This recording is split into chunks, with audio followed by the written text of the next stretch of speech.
செங்கல்பட்டு அருகே புதிய நெடுஞ்சாலையில் பசுமாடு குறுக்கே வந்ததால் அவ்வழியாக சென்ற வேன் அந்த மாடு மீது மோதி கட்டுப்பாட்டை இழந்து விபத்துக்குள்ளானதில் பெண் ஒருவர் சம்பவ இடத்திலேயே உயிரிழந்தார்.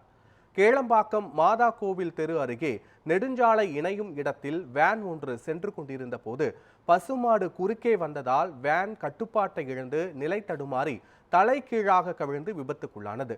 இந்த விபத்தில் மானாம்பதி பகுதியை சேர்ந்த பிரேமா என்பவர் சம்பவ இடத்திலேயே பரிதாபமாக உயிரிழந்தார்.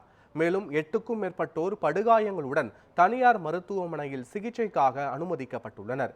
விபத்து குறித்து போலீசார் விசாரணை செய்த போது இப்பகுதியில் தொடர் விபத்துகள் ஏற்படுவதாகவும் பேரிகார்டுகள் மற்றும் வேக தடைகள் அமைத்து உரிய நடவடிக்கை எடுக்க வேண்டும் என்றும் அப்பகுதி மக்கள் கோரிக்கை விடுத்துள்ளனர். ஏன்